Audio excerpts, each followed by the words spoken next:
And to give you some background, because I kind of asked you this without telling you what I'm doing, Yeah. but you're a trooper because you Nah, agreed. you family, so anything for the homie. Yeah.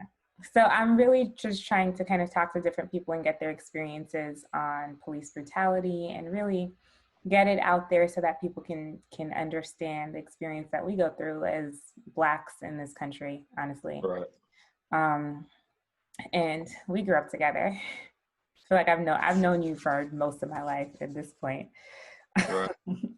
So I saw you Playground, from the playground. from the play, like literally, yeah, Yeah. for sure. I was probably sitting off to the side while you're playing, but For yeah.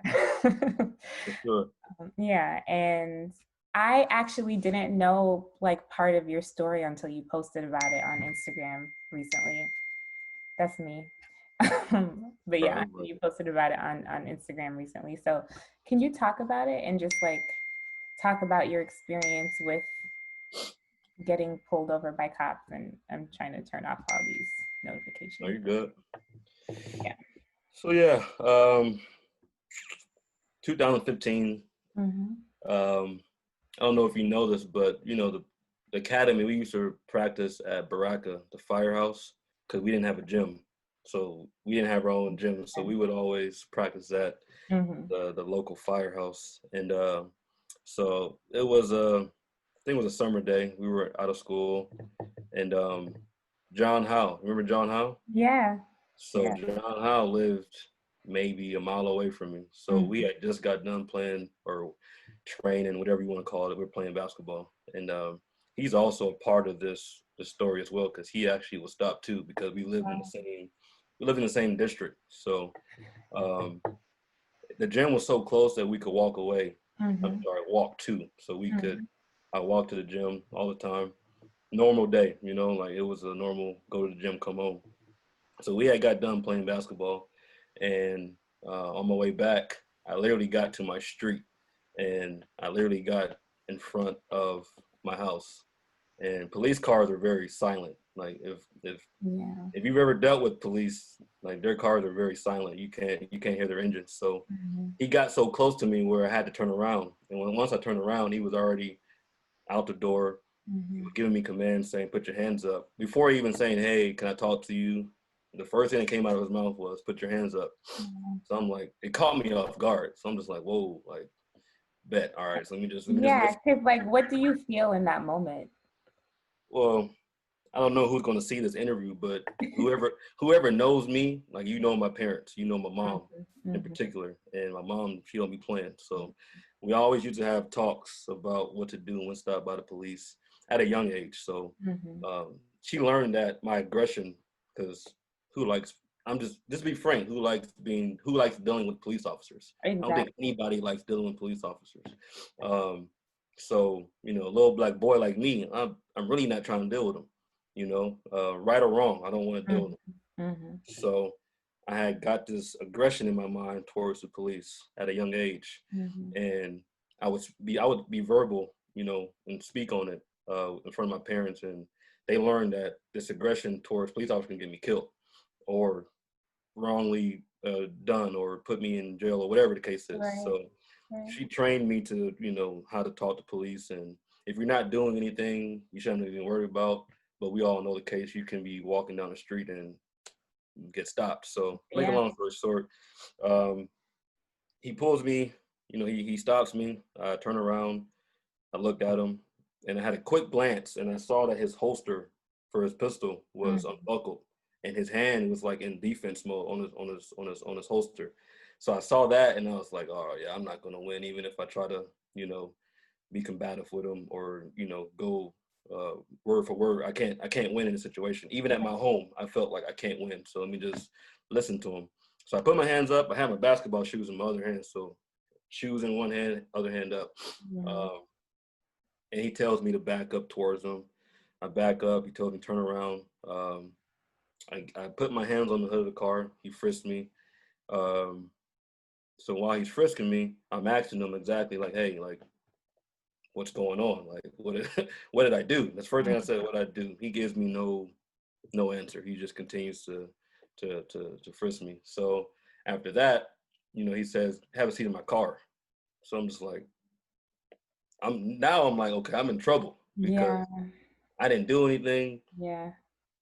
And at 15, 16, I was mischievous. Everybody, I think, everybody in that age is trying to go figure out what they purpose in life and try to Yeah. see who they really are. So I was trying to see who I was. So I was mischievous. So I'm really thinking in my head, like, what did I do? Did I, you know what I'm saying? Did I Like, do did I do something? something? But Yeah. I didn't do anything. I literally Right. came from playing basketball, Right. innocent. So I'm sitting in the back of his car and I get nothing. My phone's going off. It was John Howell, and he was trying to Mhm. call me to warn me to say, hey, like, hurry up and get home because the police is out here. Yeah. And I asked the police officer, say, hey, can I answer my phone? And he was like, hell no. Just in that tone, hell no. You better not Mhm. touch that phone. So I'm Mhm. like, all right, this is not going to look good for me. This is not going to be good for me. So um, kind of fast forward, I'm sitting in the car, maybe 30, 40 minutes. He waits for his partner to arrive, and I'm still in front of my house. Like I'm looking at my door like I was 5 seconds from going to my house. And you know, they just sat there, conversed amongst each other, and I guess once they realized, like, they asked me like 4 or 5 times where I live to see if I was gonna change my story. Mhm. And the first time, right there. Second time, hey, right there. Third, fourth, fifth time, I'm like, yo, my man, I live right there. Right Like, stop there. Yeah. asking me the same question. Now I'm getting frustrated. Like, I live literally right there. I Mhm. have keys right here in my pocket. I can show Mhm. you. I'll walk to the door and open it. And then once they saw my tone, I'm like, yo, I'm not changing my story because I didn't do nothing. Um, I don't know what made them let me go. I mean, we believe in God, so yes, like first and foremost, that's God's doing. But at the time, I'm like, I don't know what possessed them to just say, hey, let them go. Because we all know police officers can do whatever they want to do. They literally Yeah. can do whatever they want to do. Plant a gun on you, plant drugs, say you did this, say you did that. And it's your story versus theirs. Mhm. Um, so I was very fortunate to be able just to walk out of the car and go home. Because we already know what happens. Some people don't make it home. Some people go to jail. Some people obviously, like we know, get killed. So at 15, I didn't understand. Like, it was the next day, I didn't lose any sleep about that. Like, Yeah. they so continue the story. They let me out. He takes my Polaroid, and I have a Polaroid. I still have the picture But yeah, on that's my the thing phone. that made me ask you like 30 million questions. I'm like, when this happened? Yeah, no, you good. That's one picture that I wasn't gonna throw away or forget. Mhm. Mhm. Because um, I would never forget that. I'm 30 now. That was 15 years ago, and I just can never forget that. I mean, And it's traumatizing. it creates that PTSD. Yeah. And you imagine a 15-year-old kid, because your kid's at 15, you still trying to figure out life. Mhm. You imagine and I can assure you, after that, every encounter with police was, I don't like y'all. And so it builds this It aggression. builds that resentment towards, Yeah, that's like an excellent point. I don't like them because Yeah. at my purest innocent, at my purest form, like coming home from playing basketball, Mhm. walking to my house, you harass me, you put me in the car. I got neighbors that are looking at me like, what did he do? Like, it's embarrassing. It's embarrassing. That's that's an excellent point too. Yeah, Yeah. like it's very embarrassing. If I did something wrong, Right. cool, like, Right. do your job. But I did nothing wrong. I have nothing on me, and Mhm. I'm at my house. And So like that perception part, is I just can't get over. reality. Yeah, Like, so people seeing that and kind of starting to form their own opinions about like, why would that happen Um, so I've been just looking up some information about this stuff, and in St. Paul, Minnesota, mhm.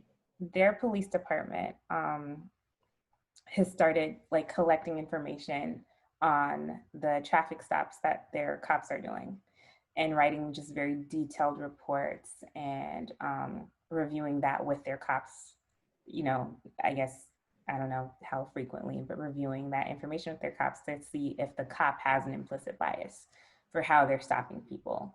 And Yeah. also doing things like forming a mental health unit to go out with the cop when they're stopping people, Mhm. to try to de-escalate situations. So I'm bringing that up to say, do you feel that if we've grown up seeing police more present in our everyday lives, like when you're walking down the street and kind of just having them talk to you and say hi and kind of form that relationship, do you think that would have changed your perception, even with that experience, that one experience happening, if that started to happen after that? Yeah, absolutely. Like I'm a grown man now, Mhm. and I can control my emotions, and I know how to judge people for individuals, Right. even police officers. And I've 15 years old to now, I've had so many encounters with police Mhm. officers. I can't even count anymore. Like I just they It keep happens. coming.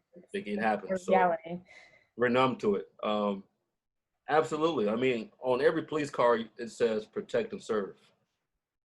They get away from the servant part of the job. Hmm. You're a public servant, and I work in customer service, for a career, and I know what it means to be of service to someone.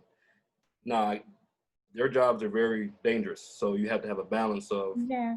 you have to have a fine line of I'm here to serve, but I'm also here to protect, Mm. and sometimes by protecting, that can bring harm or using force. I get that. You get no shade to police officers; it's a tough job, but to the police officers out there, you know what you sign up for. No one, it's Mhm. not the draft, like the military back in the days where you have no choice to go. You signed up for this. You had the oath. You know what's going on, and I definitely believe if police officers would have some basic guidelines up to what you elaborated on, it could definitely change. To kind of go back to the story, so my mom, so I went back in the house and I called my mom. First thing I did was call my mom. So Yeah. cause they had my Polaroid, and I was like, hey, like, I don't want my picture being on the news, Yep. Hey, mom, I literally called my mom and said, mom, I didn't do anything. I wasn't sagging. I I know. was like, I went into like explaining my All like those my things. innocence. That, Yep. hey, mom, I didn't do this. I didn't do this. So Mhm. I told my mom that they're still outside. So I go in the house and they're still outside of my house. And um, my mom said, go give them the phone. And I'm just like, I'm not going back out there. My mom's like, nah, go out there and give him the phone. So, Uh-huh. my mom, she don't play. So I went out there, gave him Mhm. the phone. And, you know, the guy was just like, I'm just doing my job. So I can already know my mom was getting into his Mhm. chops. And fast forward, my mom wrote a letter to the mayor. I think it was Loretta Spencer at the I time. remember that time. Yeah. Yeah, yeah, she was the mayor at the time. She wrote a letter basically saying why does the cops get to harass somebody at their house? Like, what gives them the reason to feel like they can just apprehend somebody just because I Hmm. fit the description? Because the whole thing was I had on all black.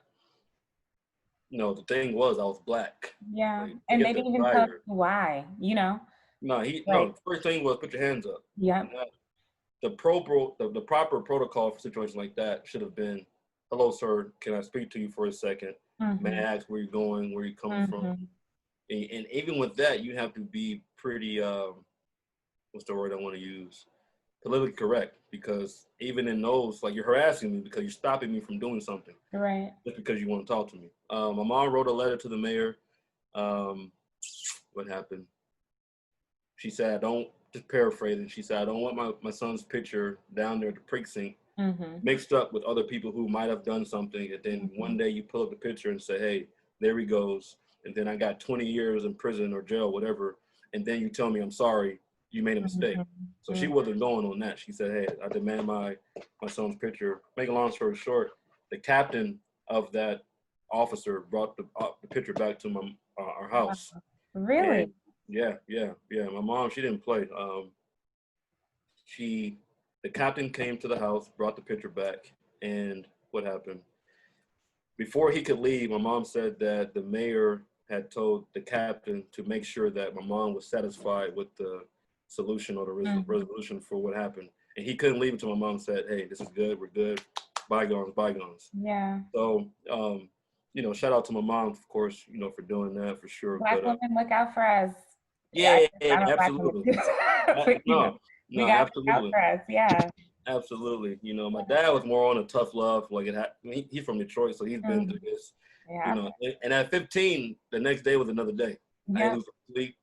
Like, I wasn't shaking. I wasn't crying. Like, it was another day. So Yeah. 15 years later, all that's going on in the world, it still hit home. So for sure. But you know what? That's even kudos to your mom for having that foresight to think that far ahead, because that stuff does happen. And just knowing that she doesn't want you to be that next statistic and doing everything in her power. Kudos to her. because Yeah. John Howell, the officer that stopped John Howell, actually did his job.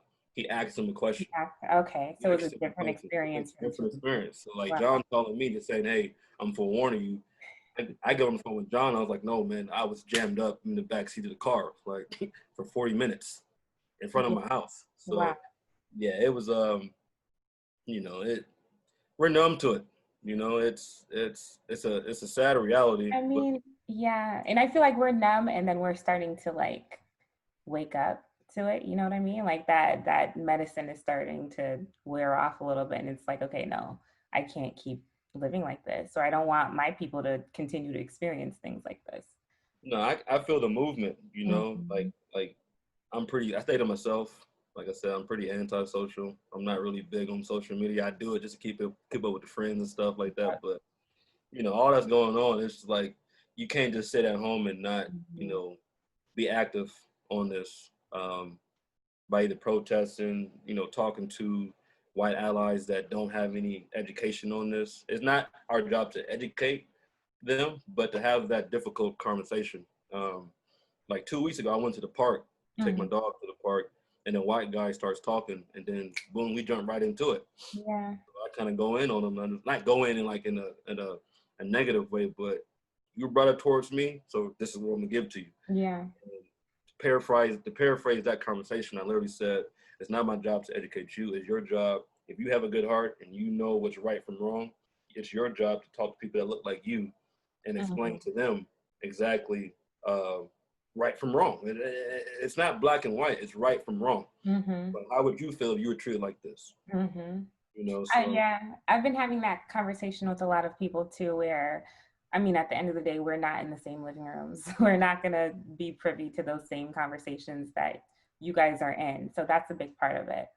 And hmm also, and I know that this can be difficult, but just having that willingness as someone that's Black to have that conversation with someone and then still say, but I mean, there are resources out there, educate yourself. oh Um, yeah, find information. We got to find information too, because I mean, even historically, there's so much that we don't know or we're just starting to learn. So it's an experience, a learning experience all around for sure. right, right. It's actually a big history class because you know going to Oakwood, Yeah. we were taught this. Like this was at my house. I know at your house too because I already know your household. Every Black History Month, we're watching Roots. Mm-hmm. We're watching anything related to segregation. My Mm-hmm. grandma from Birmingham, so she lived during that Birmingham Yeah. movement. The four church little girls. Remember we used to go to that church every year. We would go to that church with where the girls got bombed. I'd have nightmares. To this day, it makes me sick thinking about that. I used to be We scared to walked go to up the the bathroom. stairs, and then Huh? to know that we were there, it gave me chills to know that we So were we were walking. there. And Yeah. we'd have to watch that video and go to the bathroom right before we got back on the bus. And I would be terrified every time we'd have to go to the bathroom. Like, I mean, it's a long drive back home, but this is where it happened. This is where their lives ended forever. And I don't know about you, but being young, I don't know why, but it's ignorance on my part. But for me, I used all that and I got mad, Mm, and I held myself just as guilty because I became a racist. I mm, I think you became prejudiced. thank you, Racism is a thank form of power, and we don't have power. thank you, thank you. Well, here's my thing though. We played Okay, basketball. We played okay. basketball. So you know, I remember in eighth grade we played I don't know if you remember, but we used to play like public schools, Monrovia. We would play New Market, New Hope. So you know where New Market and New Hope is. Yeah, yeah. Call it what it is. It's Oakwood Academy is a historically Black school. Hmm. We're going on playing these teams, New Market. So in the arena of basketball, we had the dominance, and I kept that mindset of Hmm. Black. So you're not gonna. This is one thing that you're This not is gonna get my me. house. This is where I thrive. So I remember we're playing a game, and this is the first time someone used the N word in Mm-hmm. that form, and we're dogging them out. We're killing them. Like the game is over, but we're taunting. We're talking smack. We're it's Yeah, competition. And then yeah. white boy said, "Hey, F you the N word," and I'm just like, whoa. I jacked him in the stomach. Yeah. You know, so I use that anger, but you did correct me. I wasn't racist, prejudice. Hmm. And, you know, I just really didn't really, you know, deal with too many white people during my young adult days until I started working in the hotel business. And one of my best friends to this day, I'll be in his wedding, and when the day I get married, he'll be in my wedding. That's how close we are. Yeah, that's awesome. He looked out for me Hmm. in the work field and showed me things, and you know, kind of guided me along the way. And I was like, "Whoa, you're not that bad," you know what I'm Hmm. saying? Like, and we all know it's not everybody's not like that. So I had to learn that, you know, Oakwood, the bubble at Oakwood. Not Yeah. saying that we all think like this, but if you're around this community, that's all you know. And that's all I knew, and that's all I was sticking to. I wasn't really trying to get out there. But life hits you, you got to work. And you And got to figure it out. Yeah. you got to learn how to Because balance. I think that we grew up, and I'm grateful, I wouldn't change it, in this safe environment where we were allowed to be ourselves and have those tough conversations in Yeah. school with our teachers, at home, obviously. So kind of having, when you have the first experience outside of that and it's negative, I could see how that colors your view on everyone that looks a certain way. And, So I love and that that changed for you. and not to cut you off, but I remember one time we were talking off the record, and I kind of spoke on Oakwood for me in my journey. Yeah. I'm doing a 360, Sheree. I'm doing it. Really? I appreciate, because you got to think about it. I was actually talking to his name is Kyle, one of my best friends, Hmm. and he was trying to figure out um, like the real definition behind HBCUs. Hmm. Some people don't have the education. People They don't think that know. Yeah. they think HBCUs mean if you're not black, you can't go to school there. No. Really? Yeah, I had to educate them. So when I thought about that, I was like, no, dude, like HBCU, and especially Oakwood, Hmm. take the HBCU out of it. It's an Adventist Christian-based Hmm. university. So Hmm. we're Christ-like. So we're open to anybody. It's not, Hmm. take the black out of it. Now the history of the HBCU, segregation, they didn't want us to go to schools. Yeah. They didn't want the integration. So as a black community or as black people, we're not going to sit there and not educate ourselves. So we build our own schools where we're comfortable. We can walk, like I said, we can walk down the hallways and feel comfortable. We don't have to worry Hmm. about. Now, do you have different issues? Of course, like Always. always. The world's not perfect. No Yeah. one's perfect. But on the topic of um, uh, race and prejudice, that's why we were at that bubble. So I Hmm. had to explain to him. I said, "No, dude. Like anybody can go. There was plenty of white people that went to Oakwood. There's That's plenty true of white too. people that go to HBCUs, and There are white professors at Oakwood too. I'm trying to tell you. Yeah. And you got to understand, like it's not saying we don't want y'all to come to school there, but we're gonna praise the history of this Hmm. because don't forget it was a day where y'all didn't want us to come to school with y'all Hmm. until I'm just be real until the athletic part, the use of athletics, wanting football players, basketball players. Oh man, that dude can run fast. Oh man, he can hit the ball pretty far. Oh, he can shoot. He can jump real high. Right. Like I said, I'm going back on it, and I appreciate the academy. I appreciate the college. And I was ignorant when I told you that. That was my personal experience, just with me, like how you know, I think for me it was like I wanted to play basketball, and Hmm. didn't do it for me. Yeah, I remember us talking about that. Yeah. It So just didn't. I'm excited to see that moment kind of come full circle Oh for you. yeah, oh yeah. Yeah. As you get older, you get wiser, and Yeah. That's so true. Yeah, there was a day I said, I'm not going to Oakwood. I was you know what? wrong. And I'm so happy I was wrong about that. Yeah, I don't like, now during my Oakwood days, it wasn't because of like the school. It was just basketball was my thing. Like Mhm. I just didn't want. But I see something on social media where like a lot of players, young players that are going to go D1 in the next couple of years, are considering going to HBCUs. HBCUs, yeah. Like a kid Right. named Mikey, I think he's going to graduate in like 2024, 23. I don't know. Mhm. Mhm. He's like the number one player in I his class. saw that. Yeah. He's talking about, even if he doesn't go, the fact that he brought it up, Hmm. and let alone if he does go, he's going to be a pioneer for elite players choosing to Right. stay home. Don't, because a lot of these schools that we go to or we want to go to, see this school right here? History of you know what? Mm-hmm. It's history, you know.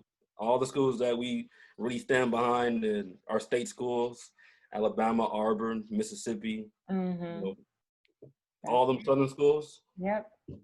their history, that's their history. That's And why we had to build our own A&M, Oakwood. exactly, Yeah.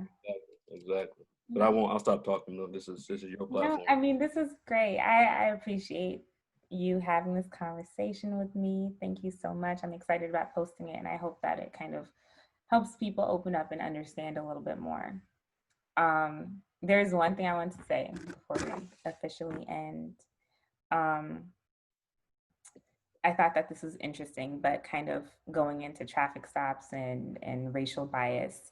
Mhm. I thought that this was really interesting. So the Washington Post posted a study that showed that there's something called the veil of darkness. Have you heard of that before? No, I have not. So obviously, Blacks and Hispanics get pulled over more often Right. than our white counterparts. But when it's dark outside after sunset, those numbers decrease. And it's called the veil of darkness because it's harder to see the person that's driving. I thought that was so interesting. What? Yeah, isn't that crazy? So driving while black is real. Like It's real. It's or real. driving of color. Yeah, driving, walking, living. It's real. No, but what we're doing now, like, you know, I'm being more vocal Mm-hmm. uh, with people, especially, you know, I try to live my life first as a Christian, where my actions are of Christ, and then like if that's my core, everything else will take place. Because it's hard to walk out here and not be on 12 the whole time. I Like know. I on know. You edge. got to keep that connection for your sanity. It's rough because you know I'm always you know there I'm finding out about you know hangings going on and Mm-hmm. suicides and whatever. But when you hear that, it's just like yo, like what time is it? You Mm-hmm. know, like it's hard to keep the balance up. And I appreciate you using your platform. I see what you do. Thanks. Social media, you're going hard for the cause. I'm trying. It's just in me, man. I feel a lot of passion about this and trying to improve the situation for No, us. you're doing it. You're Thanks. holding the torch. You're Thanks. holding the torch for sure. So, but no, yeah, we could talk. Yeah, call me off the record. We I good. got you. I'll call you off the record. All right.